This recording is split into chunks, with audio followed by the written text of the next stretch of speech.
Here's how I discovered the most dead simple way to make better music.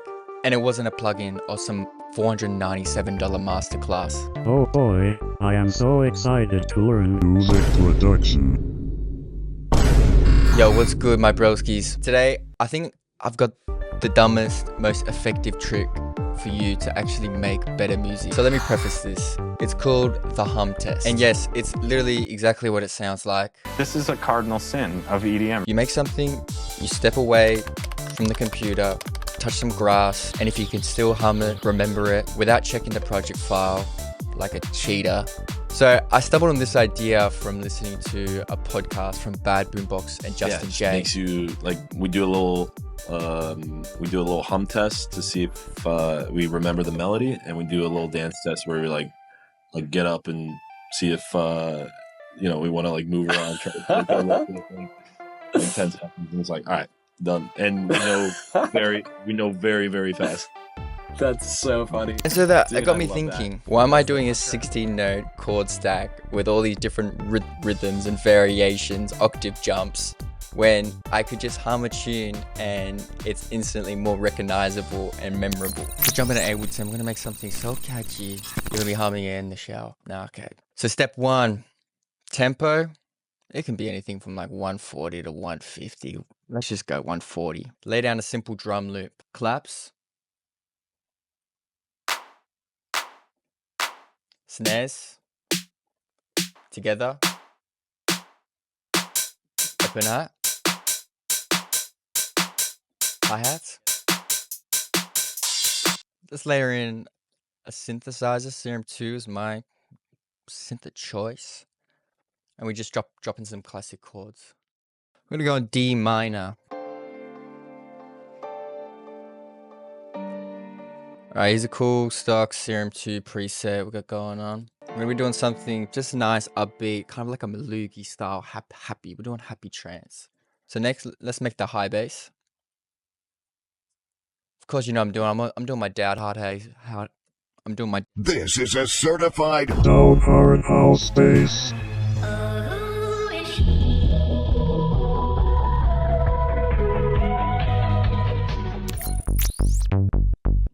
And it's just following the scale of the pads that I got. So like a quick tip, right? When you want to be referencing like two different MIDI clips, compositions in different lanes, you highlight one, and then you press Command and highlight another. Right, so got both of these, and we can easily focus.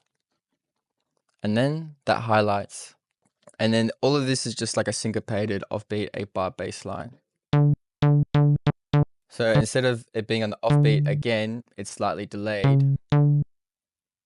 And then the next one returns to normal. Next thing is we're making the melody. I'm going to show you two different variations. I'm going to show you a non-hummable variation, and I'm going to show you a hummable variation. I'll let you to guess which one is the hummable variation.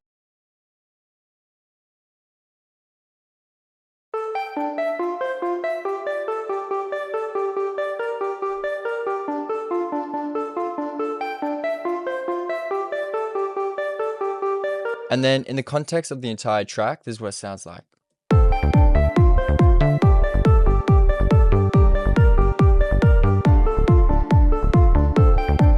And you'll be thinking, DJ DØWD, that sounds good. What makes this a bad version? Well, try humming it. That's the whole point of this video, duh. Try humming it. You can barely do it. It's too fast. It's an arpeggio, right? And this is this is meant to be the main signature takeaway from the actual beat. The hummable version. So I didn't change too much. I'm still doing like the same scale and the same kind of progression with everything, but I'm making it a lot more simpler. Just humming whilst I was creating this.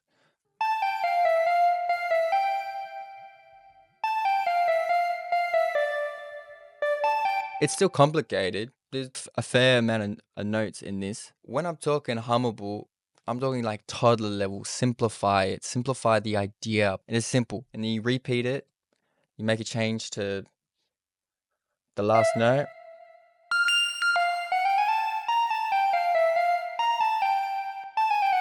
Right? And so you notice that there are no big octave scales or big octave jumps for this particular piece.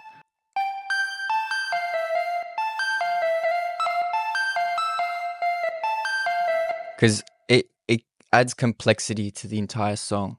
So to summarize this, repetition wins brains. You need to make the rhythm hooky. It needs to hook. We do a little hum test to see if we remember the melody, and we do a little dance test where we like. Also, call and response melodies hit hard too. Filling out this melody.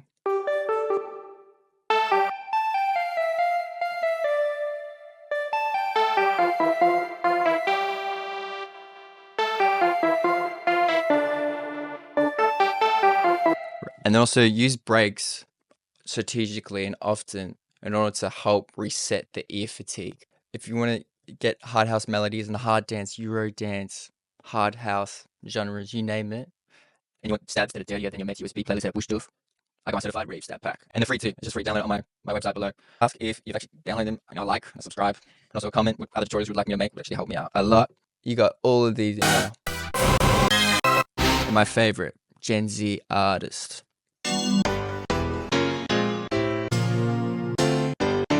Show my favorite one.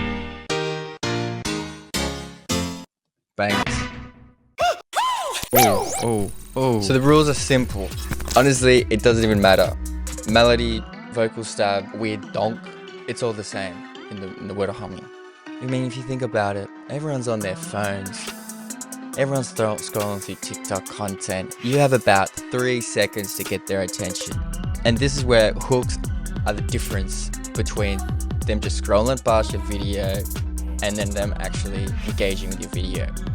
And yeah, okay, I'm getting sidetracked, but let's be real, right? Daft Punk, I love Daft Punk. You love Daft Punk. Maybe, but I freaking think some of the songs are bangers, right? But they didn't write 48 jazzy bar chords and just make this whole odyssey of all these different cool melodies with big octave jumps, and it was simple. They wrote like one loop.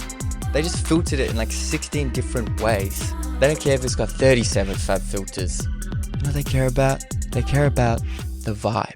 Yeah, I hope you guys enjoy those. Let me know. I'd like you to tag me in your creations, what you make with them, because I'm always keen to see what you broskis are making.